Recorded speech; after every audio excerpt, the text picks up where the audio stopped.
right? If you have 4 GPs and someone has the expertise to backfill whoever the other person is, or they can hire someone to replace their role, even the fact that they're thinking about these things or have an answer to give you checks my box. Hello, and thank you for joining us today on the Gentle Art of Crushing It show, where we focus on learning and sharing with our listeners all there is to know about how to create success in our lives. This show stands on the shoulders of giants.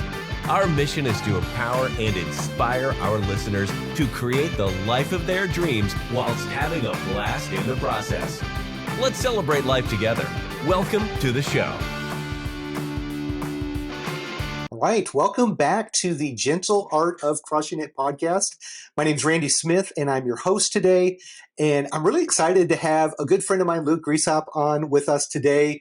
Luke is the founder of Rule72 Equity. He is a currently employed W-2 guy who is passively investing, and he also moved over onto the active side just recently. So super excited to have you on the show, Luke. Welcome. Thank you for having me, Randy. All right. Well, why don't we go ahead and jump right in? Luke, can you kind of walk the audience through a little bit about your background, who you are, what you do, and how you found the passive investing space? Yep. So my journey with passive investing started just a couple years ago. It was 2020 when I made my first multifamily passive investment. But prior to that, I got my start by BRRRing single family homes. And it was in the Columbus, Ohio market. And prior to that, what kind of got me into it is I was working a sales job, and my friend told me, hey, you should look into real estate investing because that's what his family did. And so I looked in Columbus because I'm from Ohio. It was a lot more affordable than the Scottsdale market, especially that I currently live in. And I ended up connecting with who became my partner. He was a realtor at the time, though, and we started to find some off-market single-family houses. Did the whole BRRRR strategy. They actually went super well. Like, they were textbook BRRRR properties where we were getting almost every penny back that we put in. And, through that process, although we didn't run into any serious issues through single family like a lot of people talk about. However, it was a lot more hands-on than I would have preferred. And that's what I learned after I made my first passive investment, because I could achieve about the exact same returns and do way less work. So finding the multifamily asset class was great because I was working already at a company called Apartment List. So I was in the space. It made sense to me. And I wasn't quite sure how to break into multifamily, even though that's what everyone was saying is, hey, go bigger, faster. And I wasn't sure if going to have broker relationships, doing the underwriting, working with lenders, all of that seemed very overwhelming to me. So I said, okay, the first step that I'm going to take is do a passive investment and then see where this can go from there. Are you interested in real estate investing but don't know where to get started or think you don't have the time or money? Are you stuck in your W-2 because the golden handcuffs make it hard to walk away? If this sounds like you, check out impactequity.net and schedule some time to talk with the founder, Randy Smith. Randy went from massive income to leaving his W-2 through passive income, and he can help you do the same. www.impactequity.net. Awesome. Yeah, very similar path to mine is, I think, I did BRRRR strategy and then moved over to multifamily as well. I don't know that I would say that any of my BRRRR strategy were like textbook perfect BRRRR like yours were. So I'm curious. I'd love to maybe dig into a couple of those deals a little bit and understand, if it works so well, why not do more of that versus moving over to the passive space? So yeah, can you dig into a couple of those maybe? I would say then, just to walk through some of the numbers on the very first deal that we did, I bought my first BRRRR property in the Columbus market for $35,000, which is pretty unheard of. And it was a little scary. It was sight unseen. Basically the rationalization that him and I made is we knew a tenant was living in there. how bad could it be? And maybe that wasn't the best way to think about it, but it's all we had because we could only do a curb offer with the realtor representing this property. And so we ended up moving forward. We bought it. The renter actually skipped the following week. They just left the property. So we're like, crap, because we didn't plan on doing renovations until that renter wanted to move out. We were just going to hold it and let it cash flow at whatever, let's call it $600-700 a month. And that tenant skipped. So we were forced into doing the BRRRR strategy much sooner than we thought we had to, which was a good thing. And so my partner was responsible for overseeing the renovations and funding the renovations. So that's sort of how we created the partnership. I purchased it up front. He was adding value through being boots on the ground, overseeing the project, working with whoever he needed to work with. And then he would also fund the renovations, which was a much smaller portion. And so I would say that those renovation costs on that first property were somewhere between $10,000 and $15,000. So we were, call it $45,000 into the property, and it appraised for $80,000.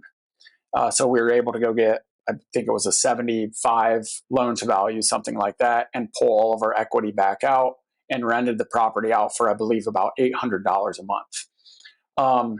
And so, yeah, and then we did a couple more like that. They probably didn't work out as well as the one I just said, but they were close.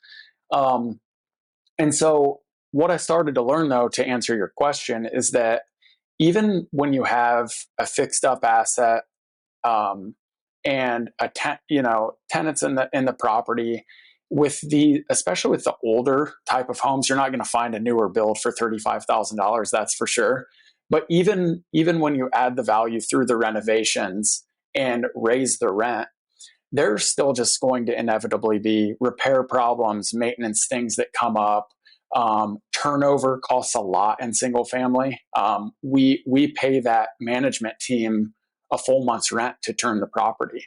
And so there's almost a misalignment of incentives when you think about it.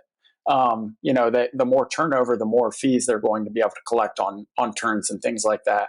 So cash flow at our properties has been somewhat stable and consistent, but at the same time inconsistent. It seems like our capital account for these single family properties usually just hovers around the same number.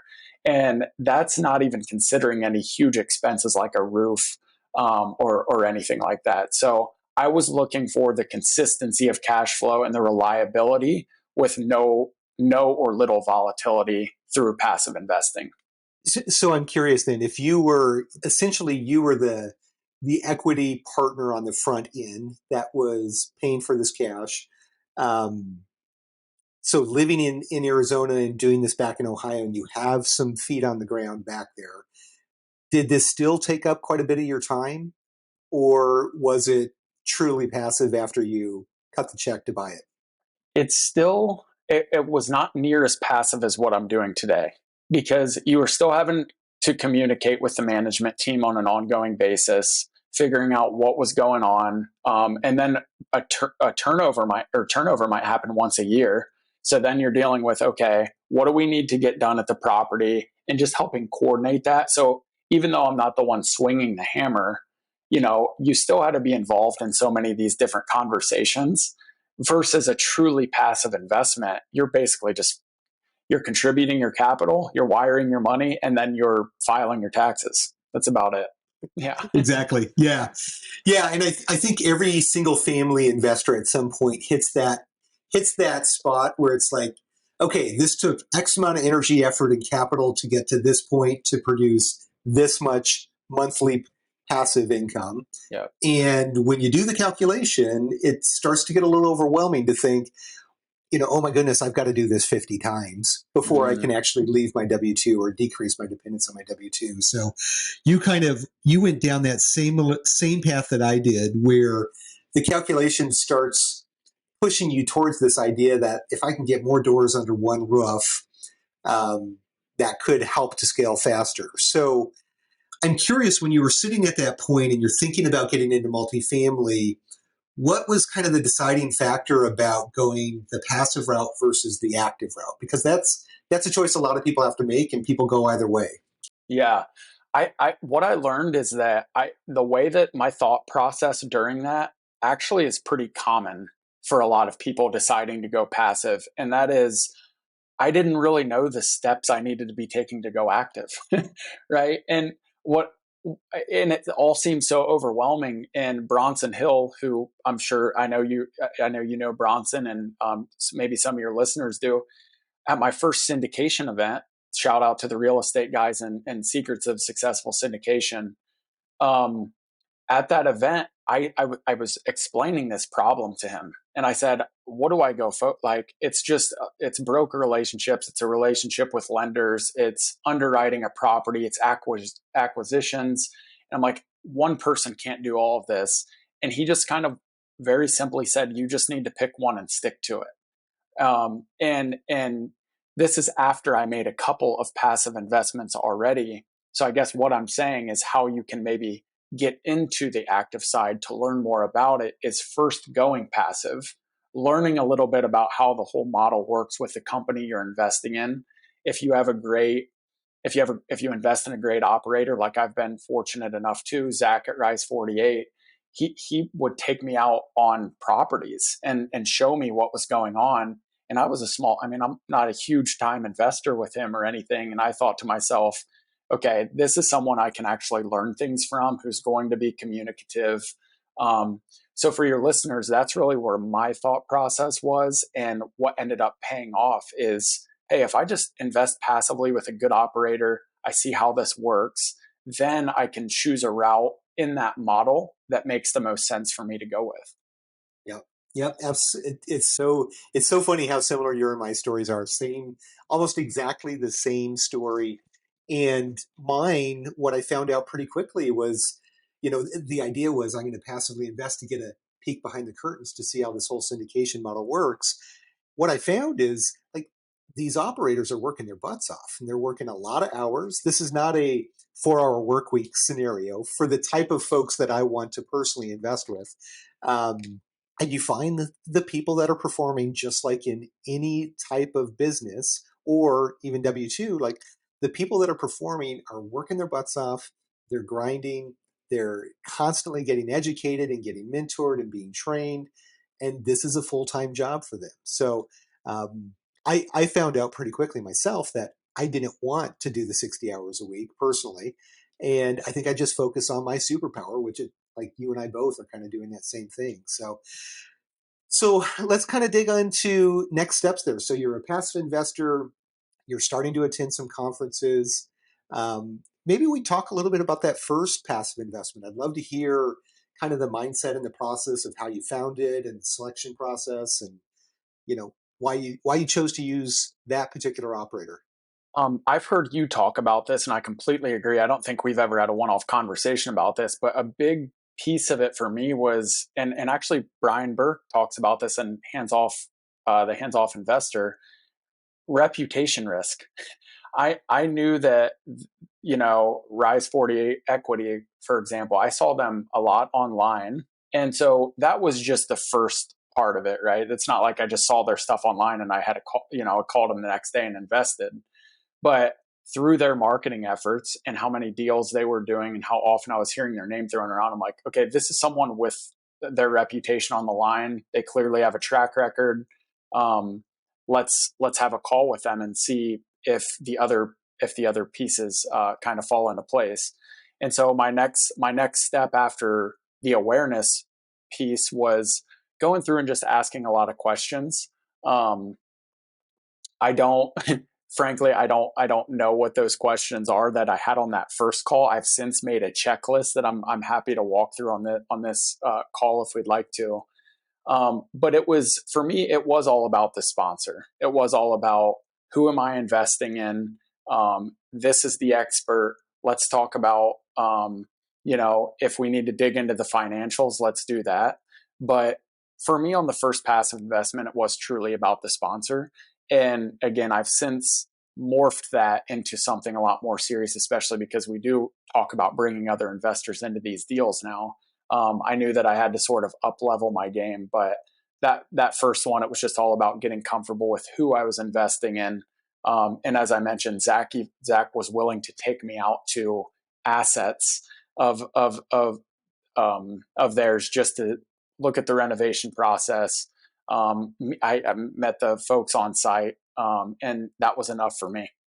Yeah, that's awesome. So, and it's amazing when you find an operator that has that kind of giving mentality, that they're showing up and they're willing to help educate and inspire and kind of handhold through those first few investors. And as you fast forward a little bit, that if you spend that type of time with anybody, a bond is built, and the comfort level improves, and you're more comfortable going back to him for future opportunities. So, uh, while it seems selfless on the front end, it is actually somewhat self-serving, because it does, pay it forward for yourself. So interesting.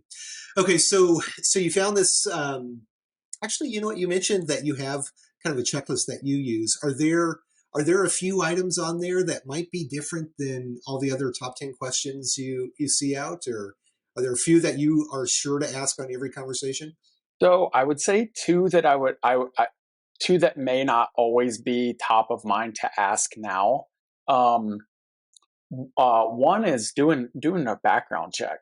I didn't do that on my first few investments, and I love the idea of doing a background check because I don't have a particular story that to share that I've been through personally, but I have heard them from other people where an operator, it commits fraud, and then they go to a brand new market and establish all these new relationships and a new network, and they try to raise capital to go do this all again. And so background checks is something that I've started to do, and then just a one off. Who knows if I'll ever have to, if this will ever actually need to be implemented, but their succession plan, especially if it's a really small team. If it's, say, a team of two people, well, usually they're going to bring different skill sets. And if something were to happen to one partner, or they dissolve of the partnership entirely, what's going to happen to this investment? Who's taking over? Things like that. Yeah, I love it. I love it. Both really good points that I think the newer passive investor might not even think of doing. So I'm curious, from with the background check process, is there a particular vendor you use? What does that process look like? Are there fees associated with that? Yep. So yeah, I used Ben Verified, BEN verified.com. I know there are a lot of options out there that are even more expensive to utilize. I think Ben Verified was only maybe $30 a month or something like that. I know there are some other ones, but they really do dig in.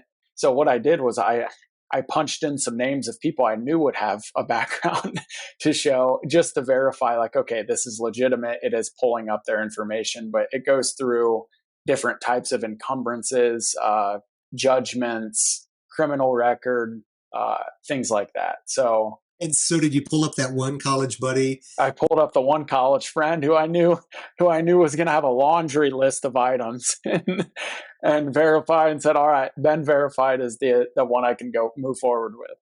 I love it. I love it. Very good.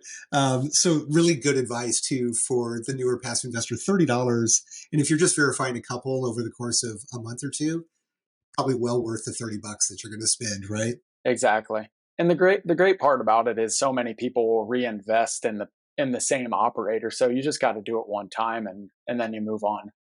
And I'm curious, do they have just kind of instead of a monthly process, do they have just like I'm a sure they single do. search? Okay. Yep, I would have to go back, but I can tell you it is definitely affordable for pretty much anyone who, especially people who are looking to invest a significant amount of money.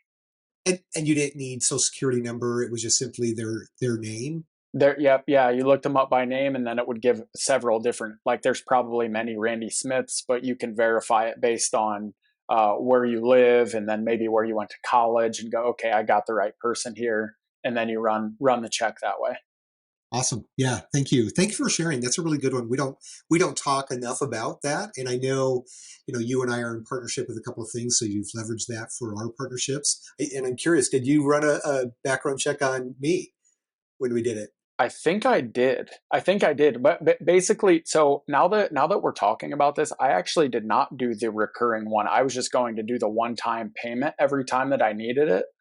And so I had a certain amount of time or research pieces of research I could do. And I started to just type in almost every name I was associating with in the space. Fortunately, knock on wood, they all checked out. All right, all Yeah. right, very good. Except for that buddy from college, Yeah, which yeah, of course yeah, you do. Yeah, that's yeah. funny. Okay, so now this idea of succession planning, and I think this is a really good question, and it's not brought up more that often. So I'm glad that you brought it up. So this idea that if you've got uh, four people that come together in a GP, and two of them, maybe it's two couples that come together, who knows, right? So there's really just two entities. And if, God forbid, something bad were to happen, like what happens to this $10 million asset and all of your funds that are in there? And ultimately, what does happen if there's not a succession plan is it goes to the heirs. And we all know what happens when, the kids who don't want to be multifamily landlords get an asset, and it's not good. So what type of things do you hear people say when you ask that question? Or people that have succession plans, what type of things do you see? Well, what I'll say with the succession planning is I've done this on two sponsors, and they're what ended up happening was they had enough people on the team who could backfill that individual. So it ended up not being a thing. But what I would say when it's the most relevant is when it is a smaller team, right? If you have four GPs and someone has the expertise to backfill whoever the other person is, or you trust that person enough to hire someone to replace their role, then that's enough for me to feel comfortable. Even the fact that they're thinking about these things or have an answer to give you checks my box. Yeah, and I think that brings up a really good point. I know you and I both like big operators with established brands, with staff, generally groups that have in-house or in a fully integrated property management or construction or both. And in that scenario, you're certainly going to have people that are, probably fighting for that next position within the organization. So I think what I've started to find, though, is that a lot of the smaller mom and pops, two, three, four guys that come together and meet each other at an event and decide that they're going to be multifamily syndicators, I think those people, quite often, you're not going to get any better returns with those guys than you will by dealing with a larger operator. And yet, the risk is probably greater with the smaller people. So it just continues to reinforce this idea that a large organization with infrastructure that's built that has deeper pockets is going to be able to handle the storms, whether it be recession, whether it be succession issues, or any of the other challenges that you might run into. So it just continues to accentuate that point. Like, bigger might be better in regards to an operation. But maybe not so big that it becomes like corporate America and start losing the inefficiencies there. No personal stuff involved. And that's not to discourage people who are newer in the space. That's just where partnerships come in. Absolutely. Yeah, good point.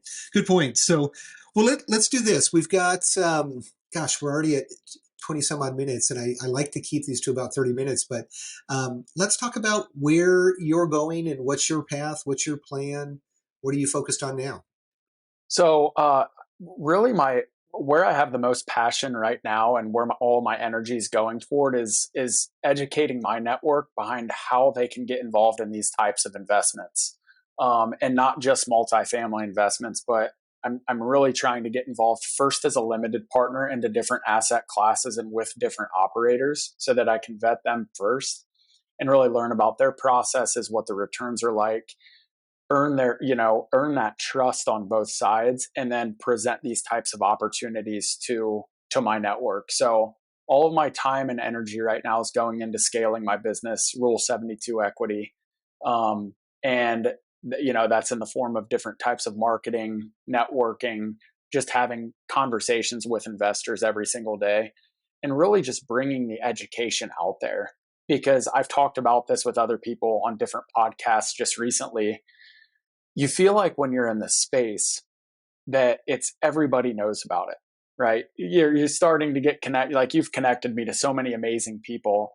And when I get in those conversations with them, I go, think, damn, like everyone knows about this space. And like, is it just, was it just this fad where everyone's getting involved and, the returns aren't going to be able to be as good as they used to be. And really that's just some minimalist thinking. Like I need to think bigger. And to that point, when I do start to reach out to my network or they see something I post online, really a very small minority of people really even know about the syndication investing space and what private equity is and that these are even an option for them. And so all that to say, my focus is really on bringing this education to my audience right now and trying to scale my business. I love it. Yeah, and you do a really good job with it. I see. It seems like every time I get on LinkedIn or Instagram, there's a video of Luke who's sharing like the nuts and bolts about what this is, how it works, what are the benefits, what are the risks, and it's such a valuable service that you're providing your network and the broader network. Because I was 47 years old before I knew what or 46 years old before I knew what syndication was, and albeit you're I think in your 30s. But the fact that you found the space earlier and you have a connection to a different avatar than I do, I think it's critically important that you're sharing it at that stage, because I'm a believer that everybody should have access to this. Everybody should know it. Educational resources should be just widely available and for free. And I think you're doing just an amazing job with that. So hats off for all the work you're doing. In addition to a W-2, in addition to being a husband, in addition to being a new father. Yep. Honestly, I wish I had half the energy you do. I don't know how you do it, quite frankly. Yeah. Thank you very much, Randy. I appreciate it. Yeah. Well, let's do this. I feel like we could have actually we had like a laundry list of other things that I wanted to cover today, but I do like to keep it to 30 minutes. I like to respect everybody's time as well as your own. So I do have a few questions that I like to ask everybody, and I'd love to ask you as well, if possible. All right. So what would you say is the best educational resource outside of Rule 72 Equity and Impact Equity information that you would direct the new passive investor to? I'll just walk through really quickly. So my education journey in this space started on Bigger Pockets, but that led me down a path of single family active investing. For your listeners, as it relates to LP investing, I don't think there's anything as valuable as just attending conferences. And looking back, that is one thing I would absolutely change about my journey. When I back in, I would say I bought my first house in 2017, something around there, 2018 maybe. I wish right then I would have started to attend conferences, because I saw them being advertised everywhere, but for whatever reason I just didn't pull the trigger on going. Meetups as well. Meetups, it falls into the same category. Just getting out there and building a network. That's like my education advice. So my early objection to this, and I'd love to hear your input, is conferences. I got to buy a plane ticket. I got to get a hotel and a rental car. The conference fees alone could be thousands of dollars. I just don't have the money to do that. What would you say to the person that says that? What I would say to that is find local ones. Vertical Street, I know you just went to theirs recently. I attended that one last year's event. That was local in Scottsdale. I didn't even have to stay in a hotel. I didn't have to find a flight. That was just paid the ticket to go to the event. So find local ones, and then they don't have to be conferences. They can just be meetups as well. Anything you're doing to expand your network to, one, meet other limited partners, other passive investors who have been doing it, and you can ask them questions about their experience with operators and markets, and then to meet the operators themselves. Yeah, such good advice, and absolutely true. There are plenty of free options within a 30-minute drive of anybody near any major metro area. I guarantee it. So really, really good advice, Luke. Thank you. Is there one book that you lean on, or one book that you think is kind of an all-in-one place to go for the new passive investor? For the new, I would say like the holy grail for the new passive investor is hands-off investor, as we mentioned earlier on the call. And honestly, it's a bit detailed for the new passive investor. I mean, it's a book that's like this, for the people listening, it's like 2 inches thick. And I think it goes into a ton of detail, but you would rather err on the side of too much than too little. And you can just glean through that book, like what stands out to you. You don't have to know every little, I mean, he's going into like Delaware statutory trusts. You don't necessarily have to know that before you make your first passive investment, but everything that you need to know is in that book. Awesome. And then one piece of advice, personal advice from you to the new passive investor, what would you suggest? I would say get involved with a community. It goes back to network. You learn from other people way faster than anything you can just read in a book or read online. Get involved with a community. There's so many good opportunities out there. Left field investors, which I'm sure has been brought up on your show before, is a great one, because that's where the power of learning, the power of vetting, finding different opportunities, that's all in your network, and you need a community around you to figure those things out. Absolutely. Very good. Well, very good. Well, anything else you'd care to share with the audience? How can we support you, and how can people find you? So I appreciate that. You can reach out to me, email, text, call, whatever works for you. Luke at Rule72Equity.com. And then my number we can post in the show notes or wherever this is posted. And also visit my website. I have a free guide on multifamily investing for the new investors out there, just called The Beginner's Guide to Multifamily Investing. If you put in your email, you'll get a copy of that.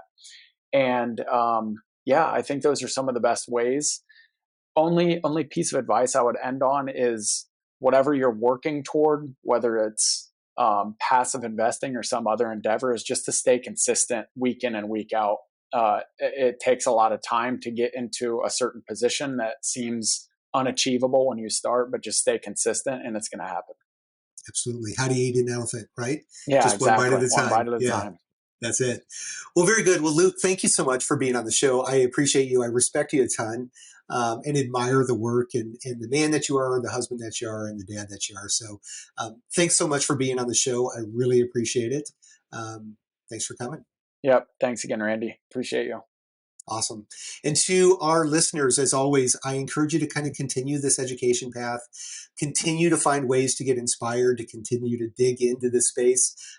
Both Luke and I and many others are so confident once you find this passive investing space, you'll continue to shift more and more of your dollars away from the stock market. And ultimately, someday, you will decrease your dependence on your W-2 so much where you will get to choose whether you stay or you don't. So thanks for listening today, folks. And we'll connect again next week. Thank you.